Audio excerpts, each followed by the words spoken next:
Hello, this is Richard Lowe with Author Talks. I'm the writing king. I'm a ghostwriter. I'm a LinkedIn branding expert, and I am a writer. And I'm here today with Terri Tonkin, who has truly embraced the power of dreams and aspirations. From a young age, Terri nurtured a deep desire to write her own book. She fulfilled that dream at the age of 60. Terri has written her own book, My Time to Shine, has been a contributor to 15 compilations, and is now a ghostwriter writing for others. Welcome to the show. Thank you for having me. Yes, my pleasure. My pleasure. So why don't you tell me a little bit about yourself? Okay, my name is Terri Tonkin. I'm based in Brisbane, Australia. I've lived in Brisbane now for coming up on 30 years. And prior to that, my husband was in the Defence Forces and we travelled around Australia with his work. So I've had a variety of life experiences, I guess, different employment styles. I've been retail, I've worked in banking, I've worked in youth transition space, I've worked for the public service, and public service is our government agencies. And then I've started my own business. I actually started that as a life coach, transitioned into author ghostwriter. Right. I see. That's very interesting. So what made you start writing in the first place? I wanted to write a book from a very early age. I can remember when I was probably 5 or 6 saying to my mum and dad that I was going to write a book. It took me a little while to get there. But that's how life happens. We lived in Western Queensland, which is quite remote. So we had no TV. We had the radio, but that was something that mum and dad listened to, and books were my escape right from a very early age. So I've been an avid reader all of my life, and I still am. I still read every day. Sometimes it's non-fiction, sometimes it's fiction, sometimes I read a bit of both. So transitioned into authoring at the age of 60. Yeah, very interesting. Yeah, I got my start at about 53. I did a little bit of writing before that for work, actually quite a bit, but didn't actually hit out on my own and start writing for others and myself until I was 53. And it's been an interesting journey. It is an interesting journey. When I decided to actually write my book, I called my mentor at the time and said, it's time to write the book. And she said, okay, why now? And I said, I've run out of excuses as to why not. So, and my mum had been placed in care, suffering with dementia. So it was really to get that book written so that she was able to read it and for her to know that I had fulfilled a dream. Very interesting. That's a good idea. That's a good motivation. Yeah, my motivation was I left corporate and decided to strike out on my own, become a writer and then a ghostwriter. So you decided to become a ghostwriter. Why did you do that? I wrote my book in 2018, my own book. I contributed to a book in 2019. I contributed to 2 books in 2020 and 2 books in 21. And I decided if I'm going to write, I may as well get paid to do it. So I put it out to the universe. That is excellent. That is excellent. Are your clients mostly in Australia? The manuscripts that I've done have been in Australia. I have written for a lady in Oregon, and I've written for a gentleman in Florida. Well, my next door. I'm in Florida. Interesting. Yeah. Interesting. Yeah. And that's through the connections of the compilation books, the connections that you make. Yeah. It's interesting how in modern technology we can have clients all over the world. I've had clients in Kazakhstan. I've had clients in Singapore. I mean, go figure, Yeah. It's so easy now. Yeah, it is easy. Well, it's still hard because of the language barriers and time zones and stuff, but it's nowhere near like getting on a plane and flying somewhere or a boat or whatever. But it's interesting sitting in Australia, we use a different English to Americans. So and I've actually been writing with a lady in Austin as well. And I've got to remember how I have to set up my documents, whether it's American English or English. Sorry. Yeah, I've actually have a couple of New Zealand clients and several British clients over the past, and the language differences are interesting. They're subtle, which maybe is a Mhm. problem because I don't remember them. Yeah, S and Z is one of them, you know, and a lot of like color. We have COLOUR, and I believe you guys have OR. So it's Yep. those little, tiny little details. Of course, we do it right. No, I'm sorry. We could have that debate all day, huh? All day. And we both lose. Absolutely, because we're both right. Of course, of course. Hmm. Well, no. COLOR is the right way to do it. No, I'm sorry. Yes, I've often thought about, and I usually forget or get busy, but I've wondered how that differentiation occurred because it's such a mild difference. Someday I'll go look back and see when did the language split like that. Mm. It'd be an interesting Even voyage. something simple like mum. We're MUM. You guys are MOM. Yeah. It's those little things that you need to be aware of when you're ghostwriting. Yeah. Well, I'm here in Florida, and it's the South, so there's all the different pronunciations and spellings and things also, and that can get rather interesting. If you've dealt with a Florida person, maybe you didn't, maybe it wasn't a southern type thing, but He's actually from New Jersey, but he spends 6 months in Florida and 6 months in New Jersey. So he goes between the two. call that a snowbird here, by the way. Yeah, escaping it. Exactly. Although they're escaping it now to the 110-degree weather here, and the humidity of 95%. That's normal. What's the problem? It is fairly normal for Florida, but I'm a California baby, and I was moved out here. But it's normal for most, a lot of parts of Australia. 95% humidity is not uncommon. Yeah. I grew up in California, which has like 3% humidity, if it has any humidity at all, and no rain. And when it does rain, it's very mild. Here we get like 10 inches all at once. Yeah. Especially this time of year. Yeah, this time of year we get a lot of rain. And I think it's going to be really rainy this year with the weather the way it is. Okay. Yeah, we're having an El Nino, I think, and the ocean temperature is actually 1.5 degrees hotter than it should be. It's actually like walking into a sauna. Wow. The water is so warm that it's literally warm. Yeah. In the ocean. Which side of Florida are you on? I'm on the bay side. The west side. Yeah. Whereabouts? Tampa. Okay. Tampa area. Yeah. And you said where you are? I'm in Brisbane. Which is where? Queensland in Australia, which is on the eastern seaboard. Okay. So we're on the Pacific side of things. Yeah.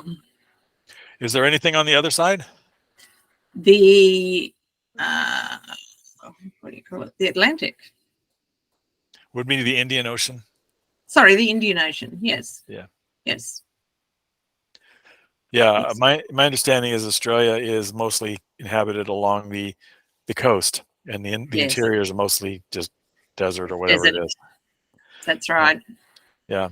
I've always wanted to visit. Very centralized population. Yeah. Came from penal colonies, if my memory's correct. Pardon? Wasn't Australia a penal colony to begin with? Yes.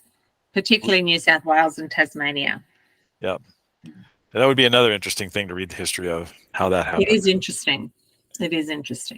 My knowledge of Australia goes back to World War II, because I'm a history buff, and that's how that happened in Australia, and how why they sent so many troops to the Middle East and so forth, and how that happened.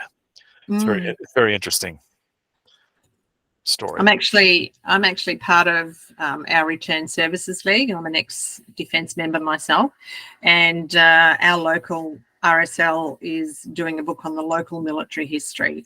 Okay. So I'm helping them with that as part of a goodwill project. Yeah. Interesting. Yeah, I'm a military history buff. Although I do skip World War I just can't get into World War I. It's just too much of a slugfest. Although the Eastern Front, the Russian front, tends to interest me, but the Western Front doesn't at all. They were in trenches and they bombed each other, and then they bombed each other, and then they bombed each other. Kind of boring. And World War II at least had movement. But that's neither here nor there. So you fulfilled your dream at the age of 60. How did that feel? It was amazing, actually. Yeah. Like I said, I'd wanted to do it since I was a little girl, and to actually achieve it. And I self-published. I did the whole lot. I had a mentor, but I did all the work. So that felt pretty good. Interesting. So you do ghostwriting. Now, is your method where you do a bunch of interviews and then you go write it and then you give it back, or do you collaborate more? How does that work? The way I work is that we do a call like this, Zoom call or something like that. I have done it through email as well, which is interesting, but it's having that conversation. So I'll have a conversation and then I'll write and I'll hand that back and go, are we on the right track? Have I got the right context? And then we keep moving forward. And then at the end, it's a case of you start at the beginning and you go right through. Is it all in sequence? Have I got the right language? Have I got the right emotions? And then I hand the manuscript back. I don't do the publishing I always suggest they get an editor. Me too. Because it's my eyes looking at it all the time. So I always suggest my clients get an editor, and I have a network of publishers that I can refer them to. So yeah, I've had done 48 books ghostwritten, and 3 of them were traditionally published. The rest are self-published. And the traditionals found that they had to wait. It had about a year-long wait time, whereas the self-publishers could publish right away. Yep. And they like that, and they can change and stuff. So there's advantages and disadvantages to each, because the traditionals got more sales and they got in bookstores and libraries, whereas the self-published, I don't think anybody got in bookstores and libraries. Well, one did. One did. He got in a university library. Unless you do the work yourself, it's much harder to get into the bookstores and to the libraries, and well, that's what I've found. What my clients have done with their books, I don't really know, because once it leaves me, I'm done. Well, here in the United States, I don't know how it works in Australia. To get into a library or a bookstore, you have to be on the appropriate list. Right. And if you publish on Amazon, they typically don't put you on that list because they don't care. They don't make any money from that. So you have to publish through like draft to digital or a different way to get it into the bookstores or the libraries and get on the list. Once you're on the list, you can start promote. You can't even promote to a library if you're not on the list or a bookstore. And once you're on the list, you can start promoting, and that's tough. You got to convince librarians to carry it, or bookstores. That's right. People. Yeah. But here, our local councils control our libraries. They own our libraries, so you have to speak to the right person to get your book in there. So you can front up to the library and they'll go, oh, you'll have to put a request and an application through to, the right person. So it's getting in front of that right person as well. My understanding is it's similar here, but it's more state to state. So each state has, or each county even has their own rules. Yeah. And that's what I say. Ours are run by the local council. So, but there are 50,000 libraries here in the States at least. So, and the way it works is you give them electronic books and then they rent them out and you get a payment for that rental. Okay. So continual payments. So it's really useful to get your book into libraries. You get. I'm not sure about that here. I'd have to check that one out. That's electronic books, of course, paperbacks and hardcovers you sell to libraries. So that's an advantage. And there's a group called the Alliance of Independent Authors here. I don't know if they're in Australia. They probably are. They're on Facebook. They help with a lot of these things and give you guidance. They're a very useful group to be a member of, and they're not that expensive. Okay. I'll check them out. Yeah, I would highly recommend it. I think they're $150 a month, $150 a year kind of amount. And then you get the Facebook group and you get to talk to all these other people who are wannabe authors, and you're actually the author, so everybody respects you. You've been published, oh my God. And or you're a ghostwriter, oh my God. It's kind of fun. Yeah. So yeah, I do recommend people join groups, writing groups. There's a Florida writing group here, probably something equivalent in Australia. Yeah. There's a lot of local ones. There's a lot of national ones. Yeah. State ones. There are here too. Some of them have requirements. Like to join the journalism group, you have to have, I think, 2 or 3 traditionally published books under your belt. So it's got a high barrier for, it's not really for self-publishers. Some require a self-published book, some require other things. It's useful. Yes. Useful. And just getting a different perspective from different authors of how things worked for them as well. Yeah. Sometimes I break off into a Zoom group or something and we chat for a long time. I just switched to Google Meet. I'm not sure I like it better than Zoom yet, but I wanted to try it out, which is why we got confused at the beginning. I got confused at the beginning, not we. That's okay. It's all good. It all worked out in the end.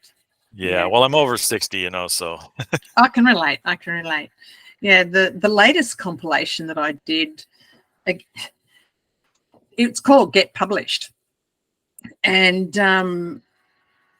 there were 17 contributing authors. There were 6 from Australia, 10 from the US, and 1 from Canada.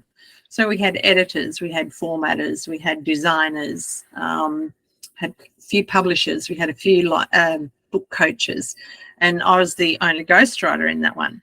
And being in that book has expanded my networks as well. So for my clients, I can refer people to different publishers because they do different genres on different styles.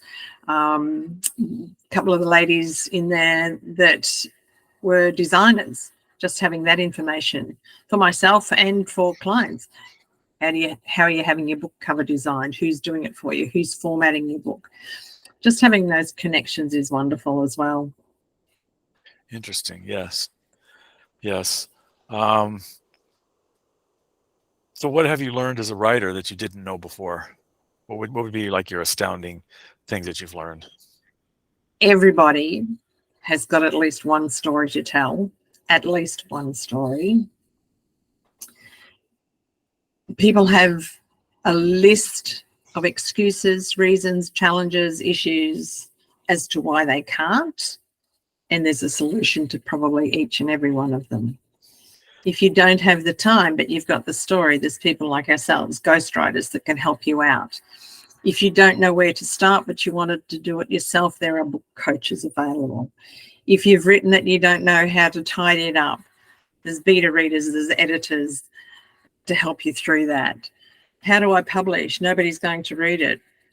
Somebody is going to read it. And if one person reads it and they get benefit out of it, they'll pass the word along. You're not going to make $1 million, like you said, unless you're in some of those bigger publishing houses, for the want of a better word, and because they have the more exposure, they can put the books anywhere and everywhere. But as a single author, you've got to be prepared. If you want to make $1 million, you can probably do that, but you do have to do a lot of work to do it. That's for sure. I've actually had 2 Kindle bestsellers. One sold 15,000 copies in 3 days. Yeah. One 5,000 copies in a week. And that was probably the most work I've ever done. Yeah. That happen. Because it's constant. You have to be constantly on top of it.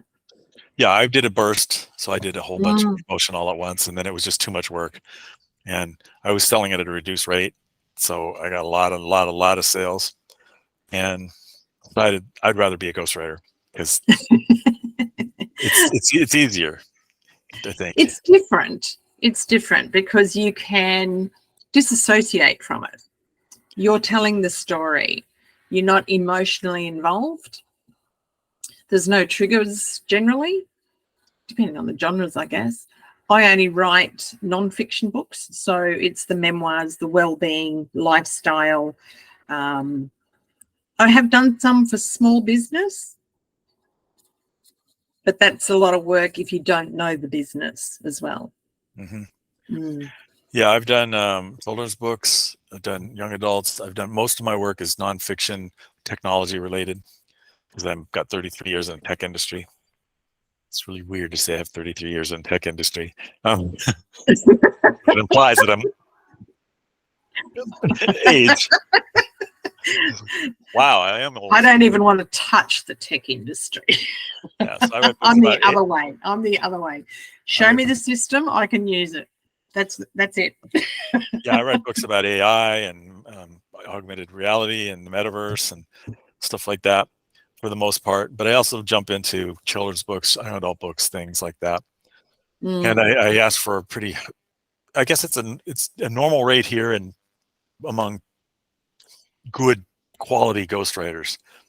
It's not a low rate and it's not a high rate. I don't get celebrity rates. No, I don't get celebrity rates either. Yeah, I mean, they start at what, $2 to $5 a word kind of thing. Yeah, look, some of the people that I know who are ghostwriters there, and they haven't been doing it a lot longer. I've only been doing it 2 years. I shouldn't say only, but I've been doing it for 2 years, ghostwriting, and I don't consider my prices expensive. However, I do know that there's some in America charging $75,000, $80,000 for a book. Yep. And that's the package, you know. I'm one of those. Yeah. So I don't do a package. I write the manuscript. Well, that's all I do is write the manuscript. Yeah. And from beginning to end, and then do one revision, and then they. Yeah. I kind of guide them and give them the resources for the remaining things, but I don't do them. No, that's right. Yep. I've got, like I said, I've got a great network of editors, publishers, formatters, and things like that. So that's a referral process. Yep. I do self-publishing if they want, because I've done it over 100 times. It's, I can self-publish a book in a few hours, but I don't do covers. I don't do, any of the other accoutrements. I do recommend, like you said, sending to an editor. That's important. Editors are weird. They have a different way of thinking than I do. They do. They do, absolutely. Because when you get the work back, you go, do you really think that works? They definitely think differently, and that's a good thing. And I meant weird as a compliment, not as an insult, Yeah, because they're looking at it totally different. Whereas if you're trying to, and I mean, I always self-edit anyway, but you're also looking at the same words over and over and over again. So you're seeing the same things. You're not picking up any of the errors. Yep. Yeah. Although, of course, my books never have any errors. Oh, of course not. Of course not. But that's something else. Like I said, I'm not an editor, but I have helped other authors complete their books. Of course. Because so it's not that I'm actually writing the book on their behalf as a ghostwriter, and I'm not actually a book coach, but I do all these things as a paid service. So I'm using my experience to help other authors bring their books to the fore. So yeah, exactly. I do book coaching as well, and that is a whole different game. So I'll do the front end call for free and find out what the problem is, and then give them a plan, and then I charge them by the hour after that for whatever they need, usually in 10-hour blocks. And that seems to work pretty well. And they get the help they need for whatever problem they've got, whatever it is. It's one-on-one, and it's just for them. Yeah. Sometimes it's writer's block. Sometimes they can't come up with the idea. Sometimes they don't even know how to use English. So sometimes it becomes a grammar course, and I actually refer them to grammar courses for that. I don't do that. I have had a client who was referred to me through a publisher, and they'd sort of done the shell of their story, and we had a conversation, and I asked them what they wanted, and I said, well, I'll do the first chapter and see what you think. And I had another conversation with the lady. I wrote the first chapter. No, I wrote the first chapter, and then they said, no, that's not really what we want. So I had another conversation with the lady, and I rewrote it. And I said to her, now, how do you want this to be? She said, I want it to be like I'm telling a story. I'm having that conversation with someone. And I went, fantastic. I write in a conversational style. This is a really good match. So I'd had the conversation with her, and I rewrote this chapter. And she came back and she said, oh, it was just like we were having a conversation. That's not what I want. And I just went, okay. She said, I think I need a copywriter. I went, go for it. Totally different genre. Yep. Hopefully you still got paid for all that. I got paid for the work, yes, because I was only going to do one chapter, and that was it, to see if we were a match. But I don't do copywriting. It is something I tried. Everybody, when I said I was going ghostwriting, so many people said to me, "Oh, do you do copywriting?" And I went, "Oh, no, maybe I better have a look at it." And I did. I did a couple of short courses, and it's just not my thing. I've decided not my thing. Yeah, I did a couple of short courses, a longer course. Was feeling iffy about it, took on a couple copywriting jobs, and by the end of that, I was like, this is not what I want to do with my life. It's high paying. Yes, that's where the dollars are, because it's everybody wants it because nobody wants to do it. Well, also it's based on, if they're selling $1 million product, they usually can afford a little bit more for the writing. Yeah. And if you're a good copywriter, you can bring in a lot of money, but getting to good means becoming known. And I mean, it just overwhelmed me, and it wasn't what I wanted to do. No, it's not. It's definitely not something I want to do. I have written content a couple of times. That's probably not my best thing either, because it's very short. I have written some travel blogs for another client. And one of the strangest things is I get asked, "Can you write a resume?" Yes, I can. I get that all the time. So it's really funny what people don't want to write. Or they don't know how. Resumes, they typically don't know how to write them. One thing I do is LinkedIn branding. Yeah. I used to work for a company called LinkedIn Makeover. It was one of the first jobs I took after I left Trader Joe's, the corporate world. And LinkedIn Makeover was run by a lady named Donna Sedula. She's really nice and really skilled. She wrote LinkedIn for Dummies, and she trained me herself. And it turned out to be a good experience. And she hired me, and I stayed there for 300 profiles, almost on the nose. Yeah. And I was the high-end profile writer, so I got all the CEOs and CFOs and CTOs, really touchy people sometimes. And just because, and I mentioned the touchiness because it became, I can't do this. I left corporate because of this. I can't do a revision 15 times for a $200 paycheck. Yes. Just can't do that. The demands. And the demands and the back and forth and every word. And that happens on books too, but I'm getting paid for it. That's right. And I can put a stop to it. I can, but in this case I couldn't. And I still do them on a flat rate. I do LinkedIn profiles, but I do them collaboratively, where I actually work with the client one-on-one for the whole time. Yes. And they get exactly what they want, and there's not a lot of revisions because we're basically revising it on the fly. And they get really good profiles then, really exactly what they need. Yeah, I have a friend who, that's her business here in Australia, that's her gig, is she does the LinkedIn profiles, and she's kept quite busy quite regularly. So yeah, once you get a name there, you can get the business. I've let it slide because it's not really what I want to do, but I'm thinking of picking it back up. One of the things I've run into, of course we run into it as writers all the time. People undervalue the work. I've had people say to me, I had a request to do, and it was almost copywriting. It was a sponsorship package. Could I write it?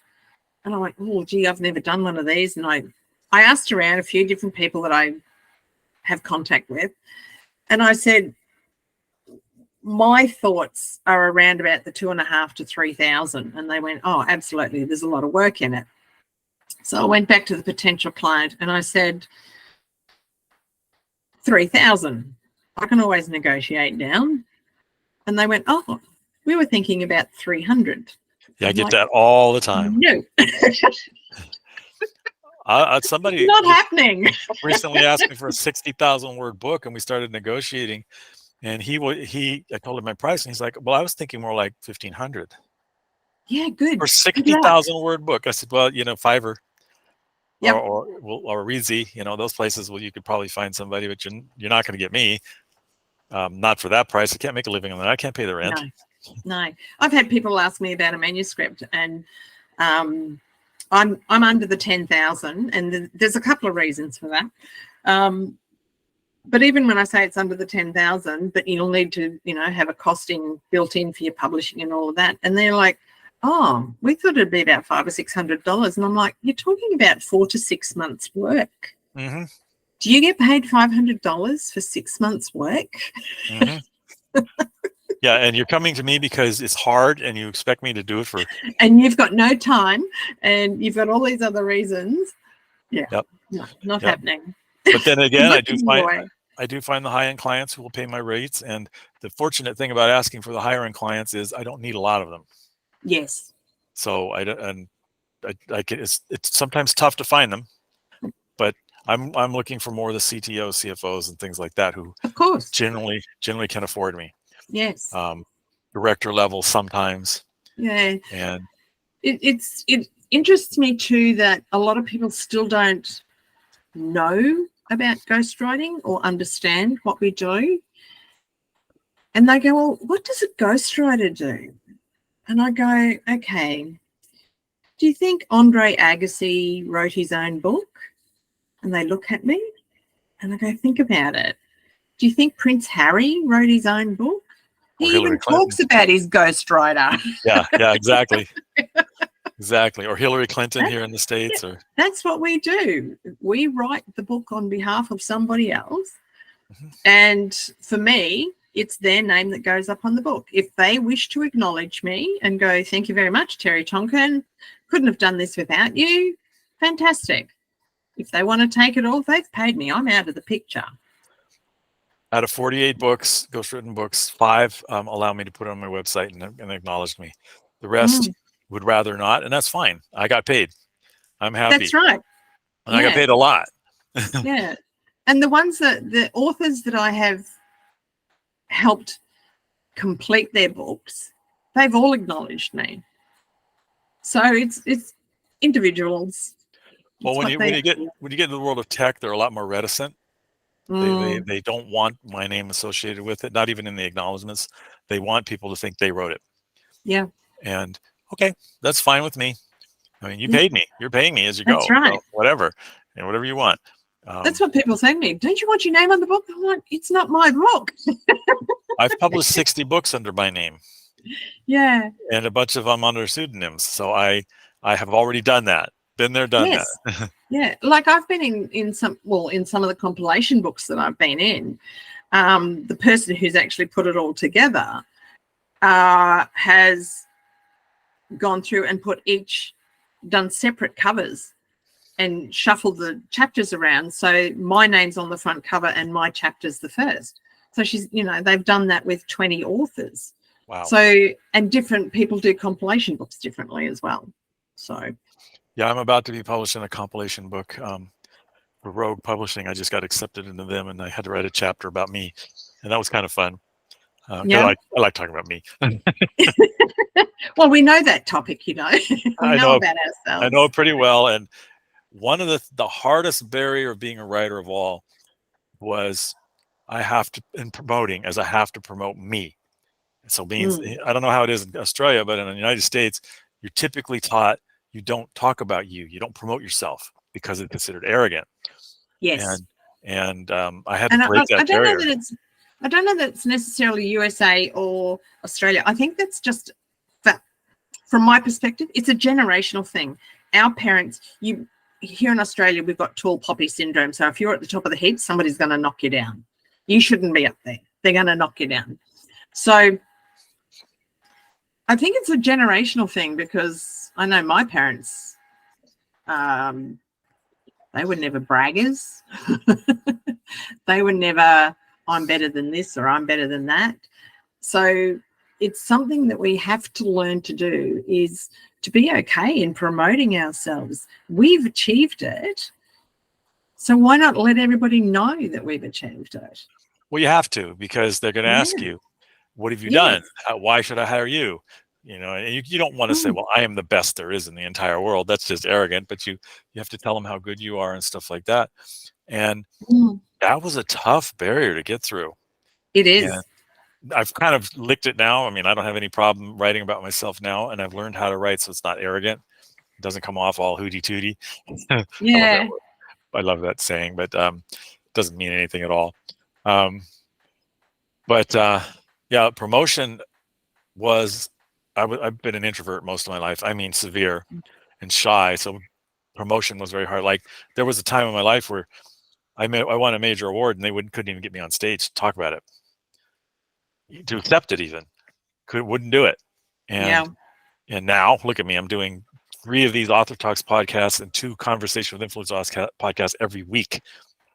Partially because I figured I'm sitting here on my butt writing all day. I need to talk to people just to keep from going bonkers. And it's kind of fun to get other things, especially people outside the country, and learn about them. I've always been fascinated by other cultures and things. I mean, I've always loved diversity is a big thing here now, and I've always loved to me it's like, why is it a big thing? It should just be normal. You hire people for their talents and their skills and how well they do the job. I don't care what color their skin is or what race they are or what religion they are, as long as they're not assholes. Yes, absolutely. I don't care. What I care about is can they achieve what they're supposed to achieve, or are they nice people, or are they going to be good friends, or whatever I'm looking for at the time. Yeah, are they going to do the job I've asked them to do? If I'm hiring somebody, are they going to do the job? And I actually, it's been tough because through my entire life I've hired people, and I've always hired diverse staff, and sometimes my managers had trouble with that. Why are you hiring so many people from India or whatever? I'm like, because they're good. I don't care where they're from. And because not a single American applied for this job, Yes. That makes it hard to employ an American when they haven't applied. I sent out a note for a database administrator. Didn't get a single U.S. person at all. Got a whole bunch of H-1B people. That's the visa thing, but not a single U.S. person, which was interesting to me. And we're talking 700 resumes. We're not talking 5. And sometimes it changes. Sometimes I get lots of them. Sometimes not. It depended on the what I was trying to get. Yeah. Database administrators, it was really hard to find people from the U.S. for a long time. Security people could find dime a dozen. They were all over the place. Don't know why. And I'll tell you, the thing I had the hardest time finding was women in technology. There just weren't women at all. And I hired a couple. I managed to get a couple. Yeah. They weren't even applying. They're out of the norm, and it's something that we're pushing here in Australia, is women in STEM, so science, technology, electronics and math. So they're pushing it in the high schools now, because they were finding here in Australia there were just no women going into those areas. Yeah. So it is being promoted more here. Yeah, and I couldn't find, for most positions, I couldn't find a woman to save my life. And I was trying, and I get 1,000 resumes, and there wouldn't be a single woman in them at all. And finally, I did find some women and hired them, and they worked out pretty well. And it's like, why wouldn't I hire a woman who applied? I mean, as long as they can do the job and have the skills, and like I said, aren't assholes, I don't care. Yeah. You want them to do the job. I want them to do the job and get along with the team. You want them to be able to do the job. I want them to do the job and get along with the team and be part of the group. Yeah. And sure. So it was a big eye opener, that it wasn't even at the corporate level. It was outside of that, at the school level, I guess, or the education level, or their own choice or whatever. And I don't think that's changed that much. I still think that in tech field, there's still difficulty finding women, and that's a shame. Yeah, it's a shame. We need more women. They have a different viewpoint than men. Yep. I mean, women are weird. No, no, we are. They're different. Again, women have been conditioned to, and again, it's that generational thing, sort of our generation, and maybe the one below us, but we've been conditioned that they're men jobs, they're boy jobs. It's the woman's job to look after the home. It's the woman's job. Like when I went to high school, I think I had 120 in my final year at high school, and there were 2 of us whose mothers worked. It just didn't happen. Mum Yeah. stayed home. So Yeah, my big gaps. mom stayed home, but she did what would now be called the gig economy. She went out and did Avon and Tupperware and sold those kind of things, and had teacher's assistant in the school, stuff like that. And then later, she and my dad co-owned a shop and worked it together. But yeah, it's definitely. I think it is a generational thing. Speaking of generations, one thing I don't get, we were talking about promotion, is I see these people on TikTok and YouTube just being wild and goofy and extroverted. I'm like, I don't even know how to do that. I would love to I'm not start. interested in learning how to do I would love to start a TikTok channel that has millions of followers. I don't even know how they get on stage and act like that. I guess I'm still an introvert in a lot of ways. Yeah.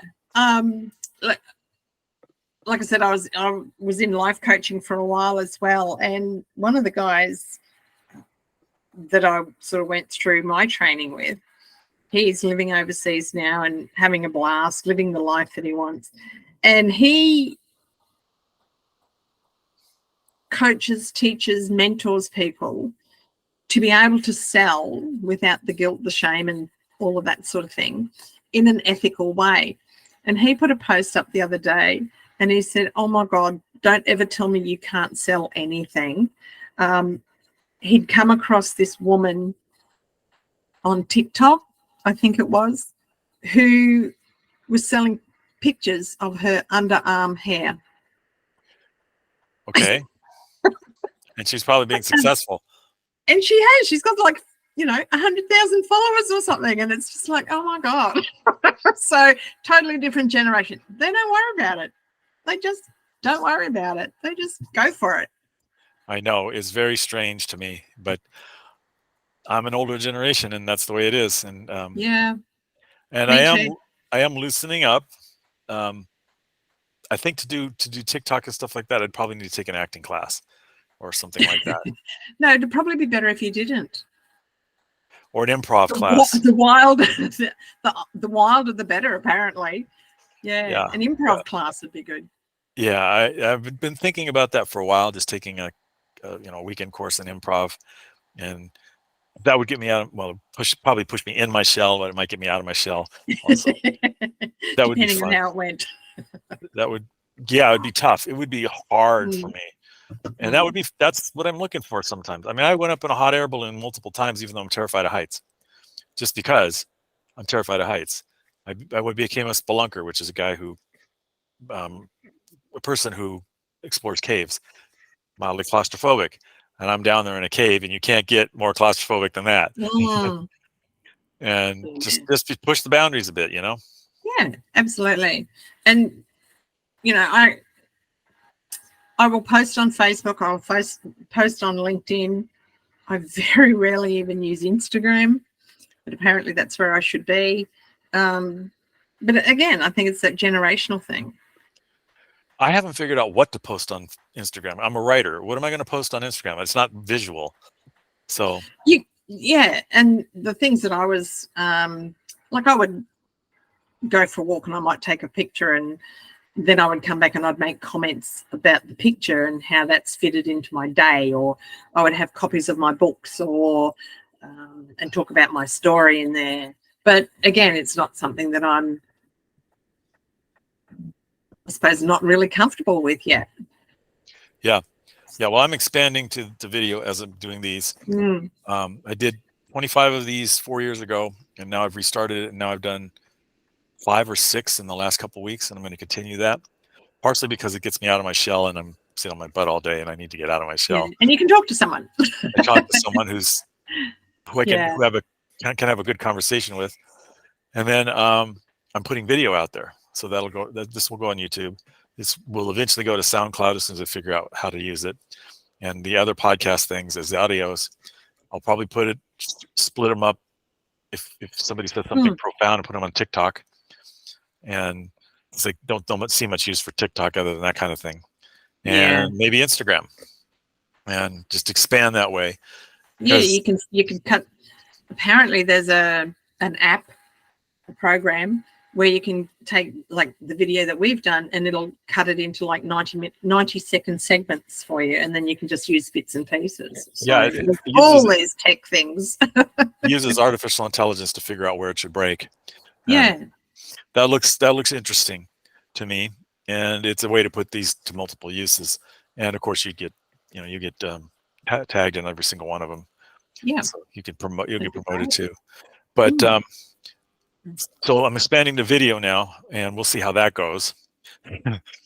But I had to expand in a way that wasn't just me talking to a video, because I don't see what I would say. Yeah. I'm talking to a camera, and it seems weird. Now I'm talking to you and to a camera. Which is fine. Which is different. That's right. Totally. Yeah. Yep. So we're about at the end of the interview or conversation, and it's been fascinating. Is there anything you'd like to say before we finish up? If you're thinking of writing a book and you do have that list of excuses, reach out and talk to someone, a ghostwriter, a book coach, even a publisher, because a publisher can give them some ideas. For every reason not to write a book, there is a solution to each and every one of those. And as I say, let me help you to tell, write, and share your story. Very good. Very good. Well, this has been Author Talks with Richard Lowe. I'm the Writing King. I'm a ghostwriter also. I'm also a writing coach, and I'm a LinkedIn branding expert. So if all of the contact information for both of us will be in the description for this video. So feel free to contact either one of us for what you need. If you want a really good ghostwriter, contact me. And if you know, and if you want a better one, exactly. Yes, not that we're arrogant or anything. Not at all. And see you next time. Thank you. Thank you.